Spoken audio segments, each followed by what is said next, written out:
The ballroom was bathed in soft golden light from the chandeliers, the kind that makes everything look warmer than it really is. Laughter floated above the clink of champagne glasses, and the air smelled faintly of roses and roasted lamb. It was Dad's 70th birthday. The whole family gathered, cousins I hadn't seen in years, aunts and uncles telling the same stories they always tell. And there, in the middle of it all, my sister Victoria raised her glass with that perfect smile she's practiced since we were kids and said, loud enough for the entire room to hear, "I can ruin your life anytime I want. Amelia, you should remember that." The words hung there, sharp and deliberate. A few awkward chuckles rippled through the crowd, the way people laugh when they're not sure if it's a joke or not. My fingers tightened around my champagne flute until I felt the stem might snap. Heat crawled up my neck, the familiar sting of humiliation I'd known my whole life. But this time, I didn't look away. I didn't shrink. I met her eyes, let a slow, cold smile curve across my lips, and said just one word, "Really?" The room went still. Conversations faded. Even the music seemed to pause. In that moment, every mask slipped just a little, and I knew I wasn't the same scared little sister anymore. I had become someone Victoria never saw coming. My name is Amelia Whitford, and what I'm about to tell you isn't just a story about a family party. It's the moment I finally broke free from 38 years of being controlled, diminished, and manipulated by the person who was supposed to love me most. If you're here with me right now, please type "listening" in the comments below. Let me know where you're watching from. It means the world to see how far this reaches, because sometimes knowing you're not alone is the first step toward healing. Thank you, truly. And if this story speaks to you, if you want to follow it to the very end, every quiet doubt, every hidden truth, every second I finally found my strength, please consider subscribing. Your support keeps these stories alive. Now, let me take you back to where it all really began. And that's where it all leads back to, those early years when the gaps between love and control were so thin I didn't even see them. I grew up in a house that looked perfect from the outside, big wraparound porch, manicured lawn, photos on the mantle of two little girls in matching dresses. Victoria was 4 years older, always taller, always louder, always the one people noticed first. From the time I was 5 or 6, I learned that whatever I had, she could take. Whatever I loved, she could break. Whatever I achieved, she could twist into something small. If I brought home a perfect report card, she'd smile sweetly and tell Mom I must have cheated because Amelia isn't that smart. If I made a new friend at school, Victoria would pull her aside and whisper things, lies about me stealing, or being mean, or whatever stuck, until that friend drifted away. When I was 12 and won the lead in the school play, she accidentally spilled juice on my costume the night before opening. Little things, constant things, always with that innocent look that made everyone believe her. Our parents, they didn't see it, or maybe they didn't want to. Victoria was the golden child, straight A's, captain of the debate team, the one teachers praised. I was the quiet one, the sensitive one, the one they told to stop being so dramatic whenever I tried to speak up. "She's your sister," Mom would say. "She loves you. That's just how siblings are." So I swallowed it. Year after year, I swallowed the hurt until it felt like part of me. As we got older, the pattern never really changed, it just grew up with us. When I landed my first real job after college, a junior marketing position at a firm people actually respected, Victoria called everyone in the family to say I'd only gotten it because Dad knew someone.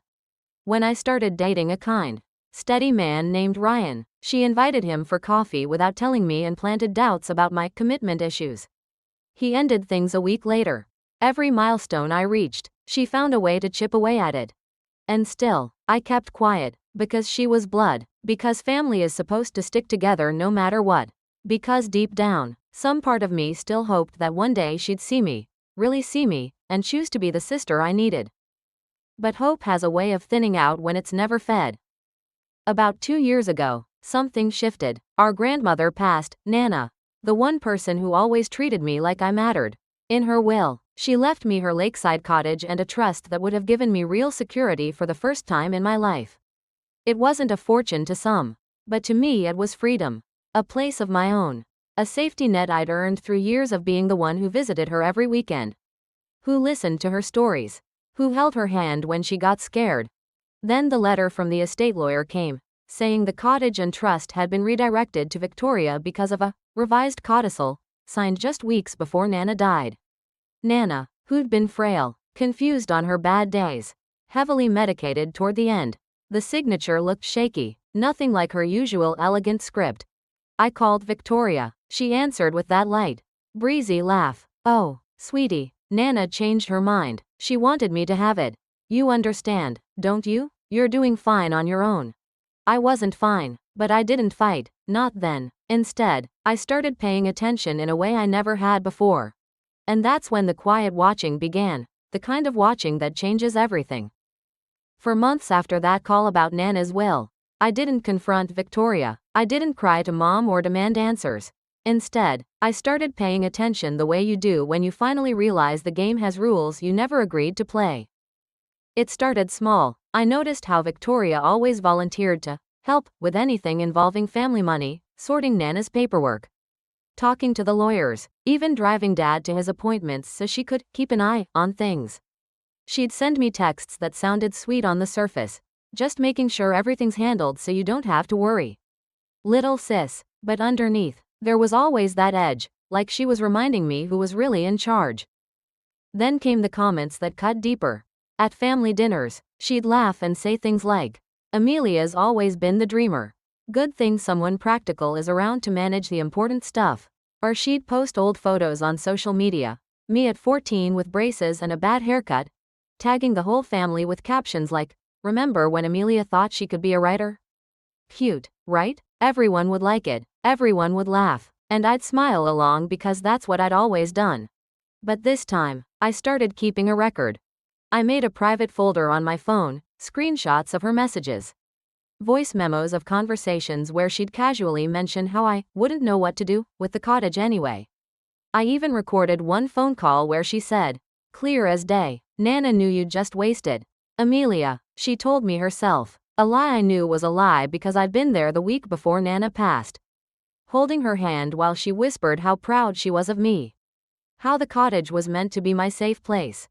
I hired a lawyer quietly, Mr. Ellison, someone outside the family circle. I asked him to look into the codicil, the one that supposedly changed everything.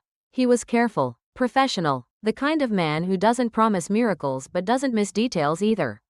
When he called me one afternoon and said, "Amelia, the signature, it doesn't match." Not even close. Something inside me settled into a cold, steady focus. There was more. Bank records showed transfers Victoria had made look routine. Emails she'd sent from Nana's account in the final weeks, accounts I knew Nana hadn't touched herself in months. And then the voicemail I found buried in Nana's old phone. One Victoria must have missed. Nana's frail voice asking me to make sure Victoria doesn't take what's yours. I didn't react. I didn't tell a soul. I just kept gathering, piece by careful piece, until the picture was undeniable. When Dad's 70th birthday invitation came, I knew Victoria would be at her worst. These big family events were her stage. She'd want everyone watching when she reminded them who really held the power in our family. Part of me wanted to stay home, to avoid the inevitable performance. But another part, the part that had been growing quieter but stronger, knew this was the moment. If I was ever going to stand up, it had to be where it hurt her most, in front of everyone who'd ever believed her version of me. So I went, not as the old Amelia who shrank and apologized. I went as the woman who finally had proof, and who was ready to use it. And that decision to walk into the reunion, it felt like stepping onto a stage I'd been rehearsed for my entire life. Only this time I knew every line by heart. The venue was beautiful, an old estate on the outskirts of town, with high ceilings, polished wood floors, and long tables covered in white linen. Family photos lined the walls, Victoria and me as kids, always with her arm around me like she was protecting something that already belonged to her. Relatives milled around, hugging, laughing, telling Dad how young he still looked at 70. The air smelled of garlic bread and birthday cake, the kind of evening that's supposed to feel warm and safe. Victoria, of course, was at the center of it all. She wore a deep red dress that caught every light in the room, her laugh carrying over the music like she owned the sound itself. She greeted everyone with that bright, practiced smile, kissing cheeks, complimenting outfits, making sure every eye followed her. And when she saw me, her expression shifted just enough for me to notice a flicker of triumph. Like she'd been waiting for this. "There's my little sister," she called out, loud enough for the cousins nearby to turn. "Finally decided to show up. Amelia, I was starting to think you'd hide at home again." A few soft laughs. Someone murmured, "That's just Victoria being Victoria." I smiled politely, nodded hello to aunts and uncles, and moved through the room like I belonged there. Because I did, and tonight, I wasn't going to let her forget it. I found a spot near the edge of the crowd, close enough to hear, far enough to watch. Victoria worked the room the way she always had, touching Dad's arm when she spoke to him, leaning in to whisper something that made Mom beam. Every story she told somehow circled back to her promotion at work, her perfect kids, her taking care of everything after Nana passed, and woven through it all were the little digs at me, subtle enough that most people wouldn't catch them, sharp enough that I felt every one. "Amelia's always been so independent," she said at one point, raising her glass in my direction. "Living in that tiny apartment, doing her little marketing job. Not everyone needs much to be happy, right?" More chuckles. Dad looked uncomfortable but didn't say anything. Mom just smiled like it was all in good fun. I didn't react. I sipped my water, only water tonight, and let my phone record quietly in my purse. Every word, every laugh, every false compliment. I'd learned the hard way that evidence isn't just about what's said, it's about how it's said, who hears it, and what it reveals when you play it back in the light. As the evening wore on, Victoria grew bolder. She pulled out her phone to show everyone photos of the lakeside cottage, my cottage, talking about the renovations she was planning. "It's such a big responsibility," she said, sighing dramatically, "but someone has to take care of Nana's legacy properly." That's when I felt it, the shift inside me, like a switch flipping from endure to act. I'd come here prepared. Mr. Ellison had sent me the final forensic report on the codicil just that morning, clear evidence of forgery. I had copies in my bag, printed, dated, stamped, and I had the recordings. Hours of them now. But I waited, because timing matters, because the moment had to be undeniable. And then, as dessert was being served and Dad stood to make his toast, Victoria stepped forward one more time. She raised her glass higher, her voice carrying across the entire room, and said the words she thought would finally break me in front of everyone we loved. And there it was, the moment she thought would finally put me in my place forever.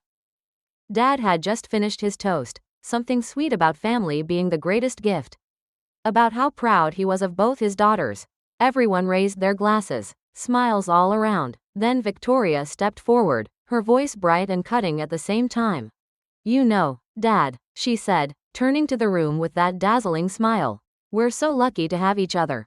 Though let's be honest, some of us carry the family more than others." A few knowing laughs. She turned her eyes on me, slow and deliberate. "I mean, I can ruin your life anytime I want. Amelia, you should remember that. One phone call, one little truth to the right person, and everything you've built comes crashing down. But don't worry, I'm generous. I let you keep your illusions." The room rippled with awkward chuckles. Then uneasy quiet. Aunt Linda shifted in her seat. Cousin Mark looked at his plate. Mom's smile froze. Dad frowned, but before he could speak, Victoria raised her glass higher, as if sealing the toast with my humiliation. That was it. I felt the heat rise. But not like before, not the old burn of shame. This was different, clear, cold, steady. I set my glass down gently, the clink barely audible, and took one step forward. The room seemed to lean in without meaning to. I looked straight at her, let the silence stretch just long enough for everyone to feel it. And then I smiled, the slowest, coldest smile I'd ever given anyone. "Really?" I said, my voice quiet but carrying in the sudden hush. Victoria's eyebrows lifted, amused. "Oh, honey, yes, really." A few nervous laughs. Someone whispered, "Here we go." I reached into my purse and pulled out my phone. Not rushing, not shaking, just deliberate. "You've spent our whole lives telling me what you could do to me," I said, still calm, "but you never once asked what I might do if I finally decided to speak." I tapped the screen. The phone's speaker was small, but in that quiet room, it was enough. Victoria's own voice filled the air, clear, smug, recorded from a call 3 months earlier. "Amelia will never fight back. She's too weak. Always has been. That's why the cottage is mine now. Nana signed it over because she knew who could actually handle it. Amelia? She'd just let it fall apart. Like everything else she touches. Gasps. Soft ones. Then louder. I let it play a little longer, her laughing about how easy it was to manage Nana in her final weeks. How she'd handled the lawyers. How no one would ever question her. Victoria's face changed. The smile faltered. Turn that off, she said, sharper now. That's private. Private? I repeated softly. Like the way you've made my pain public my entire life? The room was frozen, eyes wide, phones lowered, no one knew where to look. I didn't raise my voice. I didn't need to. There's more, I said, a lot more. And that's when I reached for the folder in my bag, the one I'd carried like armor all night. And that folder, it was heavier than it looked. Not from the paper inside, but from everything it finally gave me permission to say. Victoria lunged forward a step. Her face flushed now, the smile gone. Amelia, stop this. You're embarrassing yourself. No, I said quietly, opening the folder so everyone close could see. I'm done being the one who's embarrassed. I held up the first document, the original will. The one Nana had signed years earlier. Clear and notarized, leaving the cottage and trust to me. Then the codicil, the one that supposedly changed everything. I turned it so the light caught the signature. This, I said, my voice steady, was added after Nana was too ill to even hold a pen properly. The signature doesn't match. Not the angle, not the pressure, not the flow. Mr. Ellison, the estate attorney I hired independently, had it analyzed by a forensic document examiner. It's a forgery. A low murmur rippled through the room. Mom's hand went to her mouth. Dad's eyes widened as he leaned forward. Victoria laughed, but it came out thin. Brittle. That's ridiculous. Nana was lucid. She wanted me to have it. She told me. She told you nothing. I cut in gently. Because you made sure no one else was in the room when you needed her to be quiet. I pulled out the next pages. Bank statements showing transfers from Nana's accounts to Victoria's in the weeks before she died. Emails sent from Nana's address that Mr. Ellison's team proved came from an IP address registered to Victoria's home. And then the recording I'd saved for this exact moment. I pressed play again. Victoria's voice, smug and careless from a conversation she thought was private. It was easy. Really, Nana was so out of it on those pain meds. I just guided her hand a little. She didn't even know what she was signing. By the time Amelia figures it out, if she ever does, it'll all be mine. And no one will believe her over me. They never have. The room went dead silent. You could hear the ice melting in glasses. Victoria's face drained of color. That's taken out of context. I was joking. I would never. You weren't joking, I said. You were planning. You've been planning for years. Not just the cottage. My friendships. My relationships. Every chance I ever had to feel like I belonged in this family. You made sure I never quite did. Dad stood up slowly, his chair scraping against the floor. Victoria, he said, his voice rough. Is this true? She opened her mouth, closed it, then tried again. Daddy, she's twisting everything. She's always been jealous. No, Mom whispered, tears in her eyes as she looked at the documents now being passed gently around the table. This can't be defended. I watched my sister, the woman who'd controlled every room we'd ever shared, shrink under the weight of the truth she'd spent a lifetime hiding. She looked smaller suddenly, desperate. Amelia, please, she said, stepping toward me, voice cracking. We're sisters. You can't do this to me. Not in front of everyone. I'm not doing anything to you, I said, and for the first time, I meant it completely. You did this, all of it. I'm just finally telling the truth out loud. The silence that followed wasn't awkward anymore. It was heavy with realization, with grief, with the kind of clarity that comes when the story you've all been telling yourselves finally falls apart. And in that heavy silence, the kind that follows a truth no one wants to admit, the real consequences began to settle, slow at first, then all at once. Dad was the first to move. He took the documents from Mom's trembling hands. His face lined deeper than I'd ever seen it. He read slowly, page by page, the forensic report, the mismatched signatures, the bank transfers. When he finally looked up at Victoria, there was no anger yet, just a profound, aching sadness. Victoria, he said, his voice low and cracked. Tell me this isn't what it looks like. Tell me you didn't take advantage of your own grandmother. Of your sister. Victoria opened her mouth, then closed it. She glanced around the room, cousins staring in shock, aunts whispering behind their hands, uncles avoiding her eyes. For the first time in her life, no one was rushing to defend her. I was protecting the family. She stammered. Amelia wouldn't have known what to do with all that money. Nana was confused. She kept changing her mind. Stop. Mom's voice cut through, sharp and broken. She stood up, tears streaming now. Just stop. I've spent years telling Amelia to let things go. To forgive, because you were sisters. But this isn't sibling rivalry. This is theft. This is betrayal. Victoria turned to me, eyes wide and pleading. Amelia, please, we can fix this privately. You don't have to do this here. Think about Dad, his birthday. Think about the family. I looked at her for a long moment. Really looked. The sister I'd spent 38 years trying to love, trying to understand, trying to earn something from that I never would. I am thinking about the family. I said softly. For the first time, I'm thinking about what's actually best for all of us. Not just what keeps your story intact. Dad set the papers down with finality. Victoria, the cottage, the trust, everything that was meant for Amelia will be returned immediately, and any money you've already spent, we'll be looking into that with the lawyers. Victoria's knees seemed to buckle. Daddy, no, you can't. I can, he said, and there was steel in his voice now. And I will. You've had every advantage, every chance, and this is what you chose to do with it. She spun toward me again. Desperate. You're destroying everything. Over what? A house. Some money? We're blood. Blood doesn't give you the right to hurt people. I said. It never did. I felt the eyes of the room on me, not with pity now, but with something closer to respect. Aunts who'd always favored Victoria looked shaken. Cousins who'd laughed at her jokes earlier now stood silent. Victoria made one last grab for control. If you do this, you'll never be part of this family again. I'll make sure of it. I almost laughed, but it came out soft. Sad. Victoria, you've spent our whole lives making sure I never really felt part of it. Tonight, I'm finally free of that. I turned to Dad, to Mom. I'm not asking you to choose sides. I'm just asking you to see the truth. And from here, I'll handle the rest. Then I walked away, past the stunned faces, past the half-eaten cake, out into the cool night air. No one followed Victoria when she started crying. For the first time, the room stayed with me.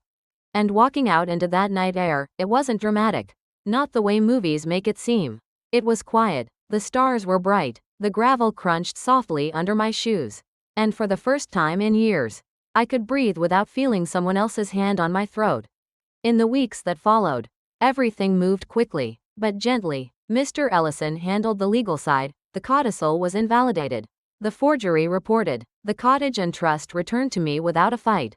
Victoria tried to contest it at first, but when the evidence went to the authorities, her lawyer advised her to settle. Quietly, the money she'd already spent was deducted from her share of Dad's future estate. She didn't speak to me again. Not once. Dad and Mom, they grieved in their own way. Not just for Nana, but for the daughter they thought they knew. They called me often, apologized in ways that were clumsy but real. We started small, coffee on Sundays. No big family events, just time to rebuild something honest. It wasn't perfect, it never would be, but it was a start. I moved into the cottage that spring. The first morning I woke up to the sound of water lapping against the dock. Sunlight pouring through the windows Nana used to sit by. I cried, not from pain this time. From relief, from the simple, overwhelming feeling of being home, in a place that was truly mine. Healing wasn't instant. There were days I still heard Victoria's voice in my head, telling me I wasn't enough. Days I second-guessed whether I'd been too harsh, too public, but those days grew farther apart. I started therapy, not to fix what was broken, but to understand what had always been whole inside me. I made new friends, real ones who didn't need me to shrink to feel safe around me. I traveled alone for the first time. I wrote in the journal Nana gave me, filling pages with the truth I'd been too afraid to speak. And slowly, I learned that family isn't just the people you're born to. It's the people who choose to see you, to respect you, to let you take up space. Some of mine are blood, some aren't, but all of them are home. Looking back, that reunion wasn't the night I destroyed my sister. It was the night I finally stopped letting her destroy me. It was the night I chose myself, not out of anger, but out of love, the kind of love I'd given away for far too long. If you're listening to this right now and something in my story feels familiar, if you have a sister, a brother, a parent, anyone who makes you feel small to keep themselves big, please hear me. You are not the problem. Your worth isn't decided by how much you're willing to endure. Blood does not give someone the right to hurt you. Ever. It's okay to set boundaries. It's okay to walk away. It's okay to speak your truth, even when your voice shakes, even when it's in front of people who might not want to hear it. You deserve to take up space. You deserve peace. You deserve a life that feels like breathing freely. And if no one in your family is willing to give you that, build it yourself. Surround yourself with people who do. Because you are worthy, exactly as you are. I see you. I believe you. And you are so much stronger than you know. Thank you for listening to my story. If it helped even a little, let me know in the comments. Tell me you're listening. Tell me where you are on your own journey. We're in this together.